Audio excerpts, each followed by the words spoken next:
Bonsoir et bienvenue sur Challenge. Une mission canadienne était en Algérie menée par le CDCA, le Conseil de développement Canada-Algérie, une mission dont l'intérêt était porté sur le secteur des mines et du développement durable. L'occasion de voir avec l'un des organisateurs la raison d'être de cette mission et ce qu'il en est advenu.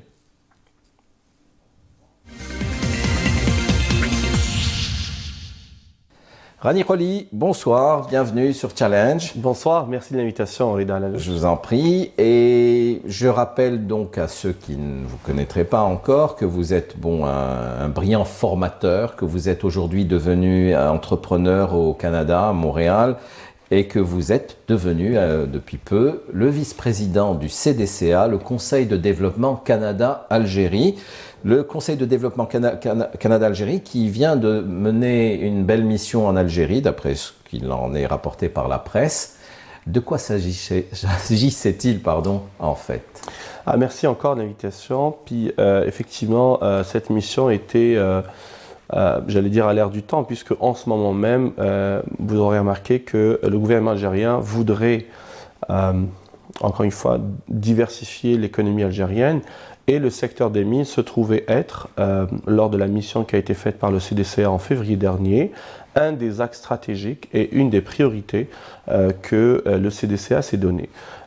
Et donc des pourparlers ont été entamés depuis le début de l'été avec des opérateurs canadiens et essentiellement québécois qui sont liés directement ou indirectement au secteur des mines. Et on a suscité leur intérêt en leur disant: la destination Algérie sur le secteur des mines devient de plus en plus intéressante. Pareil, on a aussi entamé des discussions avec les partenaires algériens, notamment le ministère des Mines et de l'Industrie, et aussi certains opérateurs publics et privés.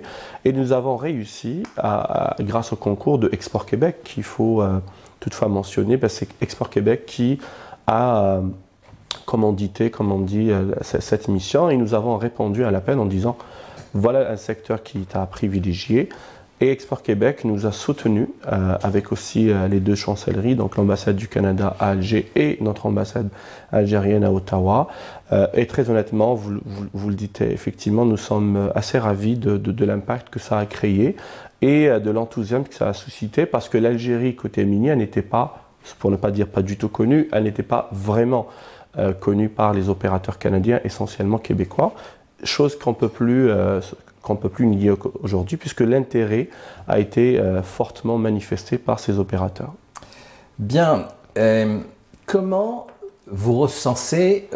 D'abord, cette mission, elle était à la fois portée sur les mines, mais également le développement durable. Tout à fait. Alors pourquoi? Parce que d'abord, le Canada étant champion un peu de tout ce qui est environnement et les énergies propres et toutes ces technologies finalement qui nous permettent de faire à peu près les deux choses contradictoires à la fois. Donc à la fois l'exploration minière, mais en même temps en respectant l'environnement.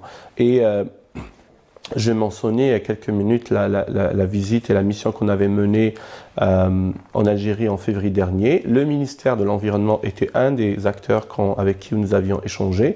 Et effectivement, nous tenons dans notre vision du CDCA de faire les choses proprement, à savoir de favoriser l'exploration minière avec une valeur ajoutée pour le pays, mais tout en respectant l'environnement. Comment vous avez été reçu par l'industrie des mines, le ministère de l'Industrie Alors très honnêtement, ça a été, on voit défiler quelques photos en même temps, ça a été vraiment pas une découverte, on n'a pas été surpris, mais on a pu confirmer l'enthousiasme qui nous a été manifesté il y a quelques mois. Je parle encore une fois de la mission menée en février dernier. Maintenant, concrètement, c'était vraiment d'abord une ouverture à remettre de l'information économique par rapport à ce secteur, parce qu'on ne peut pas valoriser et mettre en avant un secteur sans avoir de l'information. On a eu vraiment l'ensemble des informations qui pouvaient décrire le potentiel minier algérien, ce qui a vraiment suscité l'intérêt de la délégation québécoise qui est venue sur place. Et de deux, sur le plan opérationnel, très honnêtement, et je tiens à le remercier à travers votre canal, toutes les facilitations logistiques nous ont été offertes. Et donc, c'était pour nous un signal fort de la part de ce ministère et du secteur en général. Et je tiens à mentionner que l'ensemble des PDG et toutes les filiales quasiment du secteur minier ont œuvré d'arrache-pied, et pourtant l'agenda n'était pas, je dirais, il était un peu serré parce qu'il y avait beaucoup d'événements qui se passaient en même temps sur ce secteur, tant mieux d'ailleurs, mais malgré tout, on a vraiment reçu une aide logistique et déjà ce signal fort qu'en quoi on veut faire de ce forum algéro-canadien sur les mines de développement durable une réussite, ce qu'on ne peut que s'en féliciter. Alors, vous n'êtes pas ingénieur des mines de formation. Non, loin de là. Mais qu'est-ce que vous avez compris en gros? Quels sont les besoins de l'Algérie en la matière et où en est le secteur, voilà, et comment cela a été perçu par les Canadiens qui étaient là? Alors, la perception était que, initialement, et on ne se le cachera pas, que le climat des affaires pouvait poser éventuellement un problème. Alors, on ne va pas dire ce qui est déjà su par tout le monde, à savoir que le climat des affaires en Algérie reste quand même dans une voie d'amélioration continue. Et je dirais même il faut faire des bons en avant incroyables. Ceci étant dit, les quelques appréhensions que pouvaient avoir d'autres pays étrangers quand ils viendraient... je dirais que le climat des affaires, c'est un peu avancé en terrain miné. Hein, je vous accorde la belle phrase. Et dans ce sens, les autres pays, quand ils viennent en Algérie, et vous êtes sans savoir, le 49-51 est brandé comme étant un frein à l'investissement, etc. Ce n'est rien par rapport vraiment à la partie canadienne. D'abord, dans leur culture, étant très éloignés physiquement et même culturellement, ils accordent beaucoup d'importance à ce qu'il y ait une appropriation de la culture économique du pays. De toute façon, ils en cherchent des partenaires locaux. Et de plus, sur un secteur minier, il faut absolument avoir quand même une assise sur place pour... Non, mais de quoi a-t-on besoin? On a besoin de quoi? D'aller vers de nouvelles explorations, d'aller vers des mines qui sont connues et nous avons besoin de partenaires. De quoi s'agit-il? Alors, un peu de tout ça, parce que les mines actuellement sont exploitées depuis, je dirais, depuis l'indépendance. Et effectivement, il y a des choses à faire parce que leur potentiel n'est pas encore tout à fait exploité. Si on reste dans la même terminologie.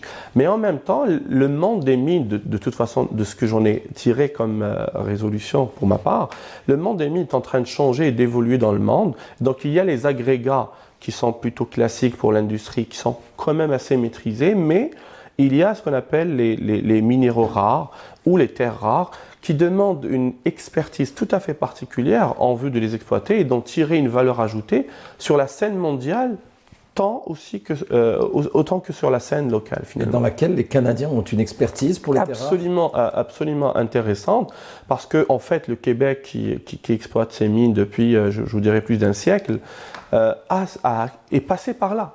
Au final, si je fais un parallèle, et c'est vraiment pas péjoratif ce que je tente de dire, c'est que le cheminement du Québec comme province, du Canada comme pays, est assez intéressant au regard du cheminement que voudrait faire l'Algérie pour les années à venir.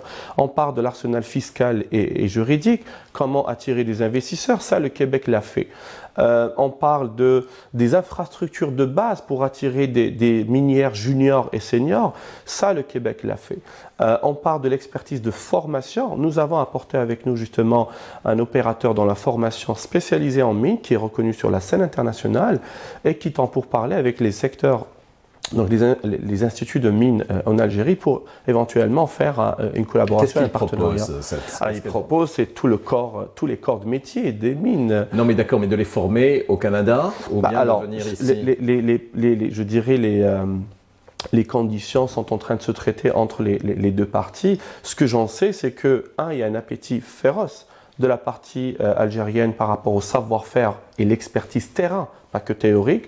Et de l'autre côté, cette institution de formation voudrait au contraire élargir et diversifier ses actions. Et l'Algérie se porte vraiment comme le plus grand pays en Afrique. Donc c'est tout à fait intéressant pour eux.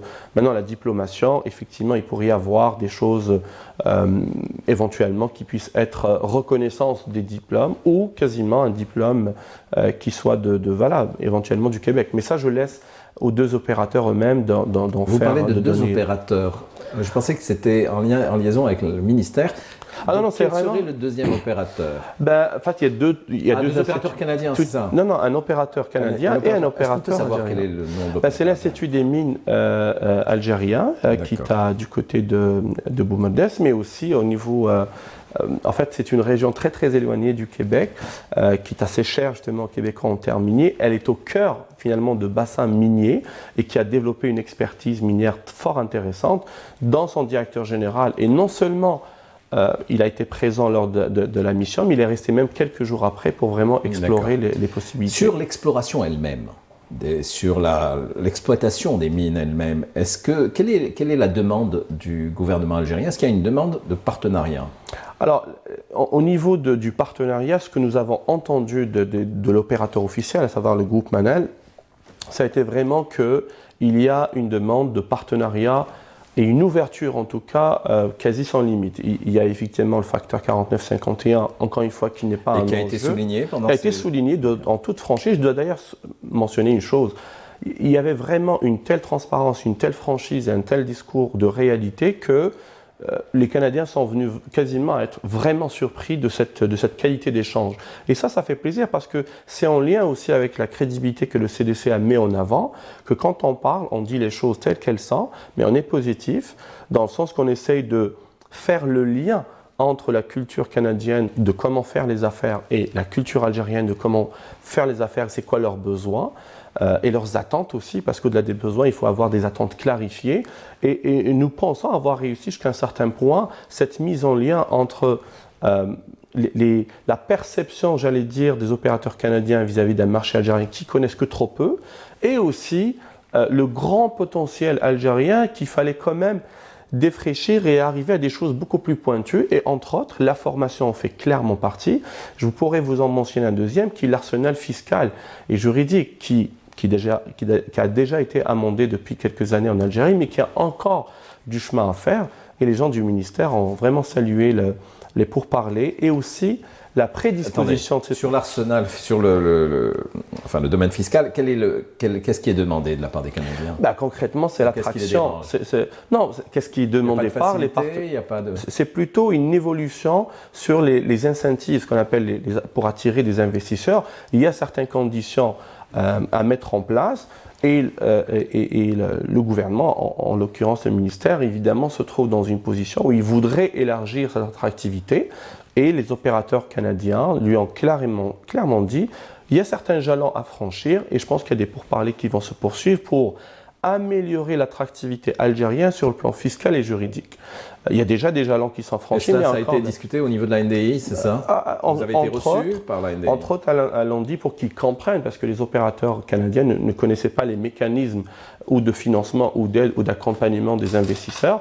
Et effectivement, la rencontre avec l'ONDI était du moins intéressant à ce niveau-là, de savoir c'est quoi l'arsenal d'attractivité que l'Algérie pourrait mettre en avant face à un investisseur étranger. D'accord. Alors, et sur le potentiel à exploiter en Algérie, c'est immense. Écoutez, les chiffres sont vraiment stratosphériques. Et qu'est-ce qui intéresse le plus? Quel type de minerai intéresse le plus? Je vous dirais que les agrégats classiques qui rentrent dans l'industrie sont d'un fort intérêt pour les opérateurs canadiens, mais essentiellement c'est dans ce qu'on appelle les terres rares, mais aussi les minéraux un peu spéciaux qui rentrent dans les hautes technologies qui pourraient vraiment être intéressantes. Et ça, c'est une belle diversification parce que quand je vous l'ai dit, je vous l'ai mentionné tout à l'heure, en tout cas de ce que j'en ai fait comme compréhension moi-même, parce que ça a été un bel apprentissage pour moi de ce secteur, le secteur minier dans le monde est en train d'évoluer.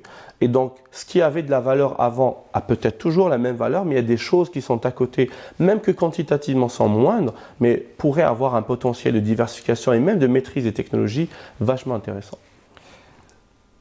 Et il manquait des excursions dans votre mission. Vous les amener sur le terrain et non, vous les avez pas. Si, il y a eu quand même dès qu'ils sont arrivés de l'aéroport, ils étaient déjà à Boumerdès. Donc, vous dire que l'excursion était. Non, mais Boumerdès pour visiter les instituts de formation, mais pas pour visiter les mines. J'avais compris votre. Mais en fait, sur un 2 jours comme ça, parce que c'était une mission maghrébine, je tiens à le mentionner. Donc, ils ont quitté Alger en 2 jours seulement pour partir à Tunis et ensuite partir à Casablanca. Donc, vous comprenez que pour une première visite, en tout cas, on leur a donné juste suffisamment de tours d'Alger pour avoir la curiosité d'y revenir. D'accord. Ils ont envie de revenir? Absolument. Il y a eu des accords qui ont été passés. Quels ont été les accords passés? Alors, Bucam Technologies avec Petrogel, ça a été annoncé effectivement. Donc, justement, dans le secteur minier, il y a un grand problème de poussière. Vous savez, quand l'extraction se fait, etc., il y a la poussière. C'est un enjeu de santé et de sécurité, c'est aussi un enjeu de productivité.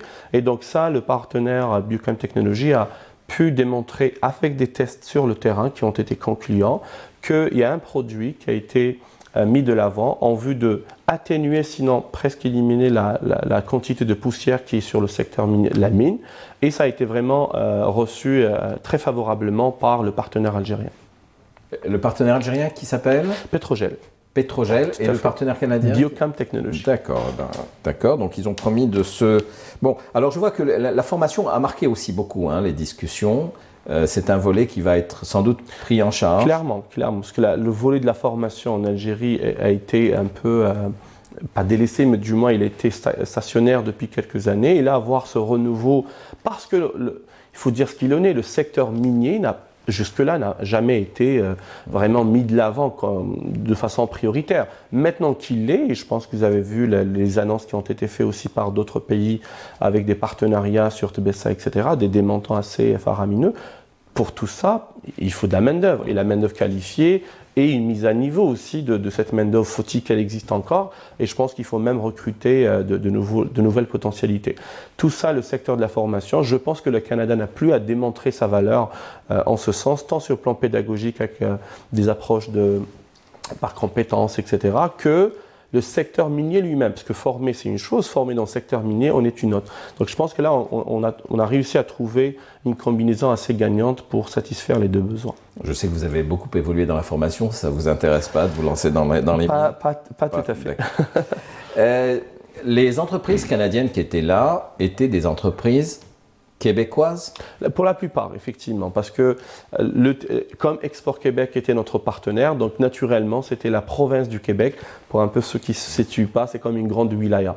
D'accord. Voilà. Et vous avez fait venir d'autres entreprises, c'est ça, du secteur? Il y a quelques entreprises qui ont été hors du Québec. Donc, et nous, comme CDCA, on s'inscrit dans une démarche algéro-canadienne. Donc, nos intérêts sont entre le Canada et l'Algérie. Mais grande majorité des entreprises qui étaient là étaient vraiment dans la province du Québec, ce qui est aussi facilitant de par la langue, parce que vous êtes sans savoir que le Québec étant un territoire francophone, ce qui facilite beaucoup les échanges. Il y a une entreprise canadienne qui a dû suivre votre mission de très près sans être présente ici. Je veux parler de Rio Tinto, qui avait un beau projet avec Cévital et qui n'a pas pu voir le jour. Alors, est-ce que vous avez été amené à entrer en contact avec Rio Tinto pour savoir? Absolument pas. Absolument pas. J'ai aucune information. C'est un leader mondial du secteur du Tout à fait.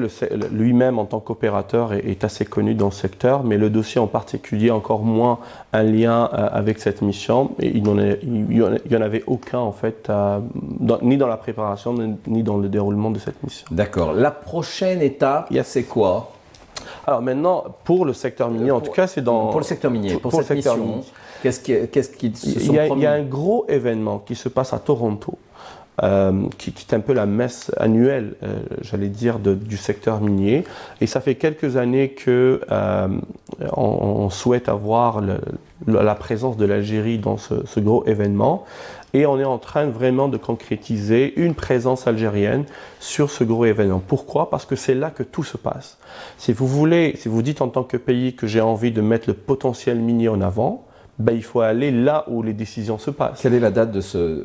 C'est quelque part au mois de mars, et si je ne me trompe pas, c'est au printemps prochain. Et nous avons des échos assez favorables pour une participation à cause justement de cet engouement. Il y a comme un momentum qui a été créé et je pense que ça va être un couronnement de cette mission. Maintenant, nous, on ne s'arrête pas en tant que CDCA. On fera des suivis également avec ces entreprises dès qu'on rentre à Montréal et on va leur poser les questions de leur satisfaction. Je pense qu'on a déjà reçu pas mal de courriels, comme on dit en bon québécois, s'agissant de la mission. Maintenant, bon, vous savez très bien, ça ne se passe pas en une fois. C'est utopiste de croire qu'en venant dans un pays une fois, on va pouvoir faire des affaires. Il faut s'inscrire dans la durée et c'est justement ça le rôle du CDCA. Alors, pour le CDCA maintenant, au-delà de cette mission mine, et pardon, un mot quand même sur le développement durable. Qu'est-ce qui a été fait? Alors, l'intérêt du ministère de l'Environnement pour les technologies canadiennes et l'expertise canadienne a été, on ne peut plus le démontrer, c'était vraiment très très favorable. Maintenant, on a donné une priorité sur cette mission par rapport à susciter l'intérêt autour du secteur minier. Nous y travaillons vraiment d'arrache-pied pour essayer de faire des rapprochements. D'ailleurs, l'annonce qu'on vient de vous faire, qui est Biocam Technologies, a un volet, je pense que vous l'aurez compris, extrêmement important sur le volet environnemental. Donc, en fait, c'est... Au Canada, nous ne pensons pas l'environnement comme étant un add-on, comme étant un supplément. Il est intégré et partie prenante quasiment de l'approche de faire des affaires dans n'importe quel secteur, s'agissant du secteur minier de façon prioritaire. Prochaine étape pour le CDCA cette fois, qu'est-ce que vous nous concoctez? Alors la prochaine mission, c'est pour le printemps, on n'a pas encore la date, mais ça va être sur l'innovation, l'entrepreneuriat et la PME. Alors vous pouvez me dire déjà de prime abord, c'est quoi le lien entre les trois? D'abord, l'innovation, elle se trouve partout. On a envie de démystifier l'innovation qui n'est pas seulement dans la recherche et développement. Souvent, on est dans la recherche fondamentale qui n'aboutit pas véritablement sur le marché, ni en tant qu'innovation commercialisée, ni encore moins en tant qu'application dans le monde des affaires ou de la société d'une façon générale. L'entrepreneuriat, je pense vous-même à ce plateau ou d'autres, vous avez reçu beaucoup d'entrepreneurs algériens qui font en fait la beauté de notre écosystème entrepreneurial. Quoique justement, ça dépend, mais quoique le mot écosystème, je l'utilise peut-être avec une petite provocation, dans le sens que, un peu comme l'image de foot, puisque en Algérie on adore ce sport, imaginons que vous avez des joueurs qui chacun dans sa place a quand même un certain potentiel. Mais ça n'en fait pas de vous nécessairement une équipe. Donc l'écosystème, c'est dépasser les individualités. Il y a beaucoup de coworking space, il y a beaucoup d'initiatives d'incubation, d'accélération. Il y a énormément de bailleurs de fonds étrangers, internationaux qui financent certaines initiatives louables, se dit en passant, mais ça n'en fait pas nécessairement un écosystème. Donc on voudrait challenger et faire un retour sur expérience au niveau de Montréal d'une façon générale, parce que c'est vraiment un hub au niveau de l'entrepreneuriat, et du Canada d'une façon encore plus élargie. La PME, ça reste quand même le cœur battant d'une économie quelconque, qui est au Québec et au Canada au complet. Vous allez peut-être être surpris, mais plus de 98% de l'économie est gérée par la PME. Il n'y a que quelques centaines de grandes entreprises qui réellement sont à la tête de l'iceberg. Donc le lien avec les trois, c'est vraiment le thème de la prochaine mission. En Algérie. En Algérie. Vous allez faire venir des PME canadiennes. On va avoir des opérateurs du secteur de l'innovation et de l'entrepreneuriat. Qui vont essayer de développer des partenariats avec des PME algériennes. D'abord, juste de faire une mission exploratoire, sans revenir sur le thème du secteur minier, c'est plutôt explorer le potentiel de l'écosystème algérien. Peut-être éventuellement, sans prétendre l'évaluer, mais du moins lui donner un regard externe, de dire bon, voilà ce qui se fait de bien, voilà ce qui pourrait être amélioré, et de se projeter sur un avenir proche, parce que nous croyons intimement au CDCA que le secteur de l'innovation et de l'entrepreneuriat peut être vraiment salvateur pour la diversification de l'économie algérienne. Très bien, ce rendez-vous n'a pas encore été fixé. Pas encore, on est vraiment dans les derniers détails, mais on vise, parce qu'il y a aussi des partenaires institutionnels au Canada qui nous appuient, donc il faut coordonner tout ça. Mais dès que je rentre à Montréal avec mes collègues au CDCA, on est capable d'affirmer tout ça avec des dates et des agendas précis. Partenaire institutionnel, entre autres l'ambassade d'Algérie, c'est ça? Tout à fait, qui nous appuie. Vous êtes bien? Absolument. Honnêtement, tant M. Mral, son Excellence ambassadeur d'Algérie au Canada, que Mme McAuliffe, qui est l'ambassadeur du Canada en Algérie, on a, je vous dirais, notre actif principal aujourd'hui, c'est notre crédibilité, c'est sur lequel vraiment nous misons, parce que nous tenons à faire, pas seulement dans les effets d'annonce, mais plutôt dans des dossiers concrets, et de deux, vous savez, il y a 70 ou plus ou moins 70 entreprises canadiennes en Algérie. Quand vous comparez ça à d'autres pays, c'est infime. Donc, on n'est pas dans une masse critique pour faire du quantitatif. Et c'est pour ça qu'on a l'obligation de résultat sur la partie qualitative. Et pour vous dire vraiment, les deux ambassades nous appuient d'une façon soutenue. À chaque fois qu'on les sollicite, ils ont la porte ouverte. Et de plus, on a aussi leurs conseils et bien sûr leur orientation en vue de réussir nos missions. Les organisations patronales algériennes Ont-elles été sollicitées cette fois sur le secteur des mines, par exemple, ou sur le prochain secteur? Est-ce qu'elles vous accompagnent? Alors, sur celle qui vient de se terminer, bien sûr, tout le monde a été informé, évidemment, mais je pense que vous ne serez pas étonné de voir qu'il n'y a pas un énorme secteur privé dans les mines. C'est beaucoup plus une concentration publique. D'ailleurs, le message a été lancé. Mais il doit y avoir un certain appétit. Exactement. Donc, il y a eu quand même un peu une participation, je dirais, intéressante, mais pas au même titre que la mission qu'on avait fait la dernière fois, qui était sur le commerce. Ou que vous ferez la prochaine fois. Ou qu'on ferait la prochaine fois, où c'est clairement au cœur, je dirais, de la mission des organisations patronales, avec qui nous sommes vraiment en contact permanent. Très bien. Rani Rolli, bon, moi je vous ai connu il y a longtemps ici sur le marché économique algérien, où vous avez démarré dans des structures privées algériennes, nationales, et puis vous vous êtes lancé dans la formation, dans le marketing notamment. Et puis un beau jour vous décidez de quitter l'Algérie, de vous rendre au Canada. Et là, vous ne lâchez pas et l'Algérie et le Maghreb parce que vos clients étaient là et puis ce n'était pas facile de conquérir le Canada et le Québec. Et pourtant, aujourd'hui, on peut dire que vous avez placé un bon pied au Québec.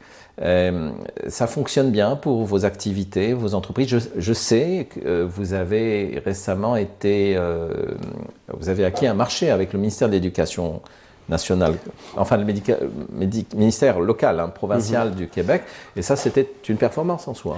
Alors merci de ce rappel peut-être historique et qui me rappelle que ça passe vite, parce que il y a juste quelques années pour moi dans ma tête, j'étais encore sur le marché algérien. Effectivement, ça passe vraiment extrêmement vite. Pour répondre à votre question, le marché canadien, il a sa particularité, comme tout marché d'ailleurs, donc il fallait le comprendre, il fallait le décrypter. Et durant ces années-là où je faisais beaucoup d'allers-retours, j'ai évolué vers un axe stratégique qui était sur l'économie du savoir et particulièrement le conseil en stratégie. Donc vous parlez de formation, c'est plutôt oui, on fait de la formation, mais c'est essentiellement le conseil en stratégie. On accompagne les PME québécoises et les accélérateurs incubateurs à aller vers ce qu'on appelle le design stratégique. Donc comment repenser complètement le modèle d'affaires à l'ère de l'incertitude et de l'ambiguïté qui nous entoure, à l'ère de l'accélération des phénomènes technologiques et aussi sociétaux. Donc il faut que le gestionnaire, le manager puisse disposer d'une boîte à outils qui lui permette d'être confortable face à cette incertitude.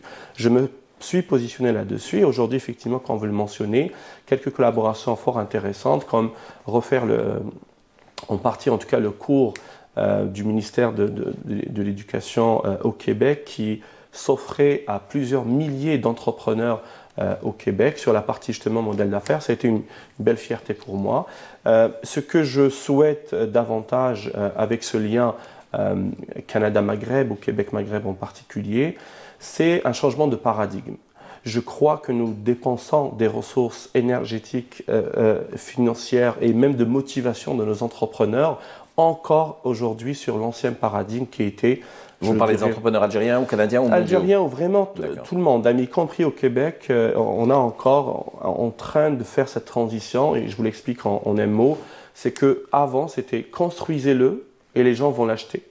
Ça, c'est complètement révolu avec l'ère de l'Internet, mais aussi l'accélération des offres. Là, il faut absolument penser certaines hypothèses, les tester sur le marché à petite échelle avec de l'expérimentation, en tirer des leçons avant d'aller vers une mise à l'échelle. Et ça, je pense, ça va être une économie d'énergie, d'argent et de ressources pour pas mal d'entrepreneurs. Sur le plan de la formation à l'entrepreneuriat ou de l'entrepreneuriat, qu'est-ce qu'a pu vous apprendre de manière fondamentale, a pu vous apporter de plus le Canada? C'est vraiment ce que je viens de vous dire, c'est le mindset. Donc l'état d'esprit est complètement différent.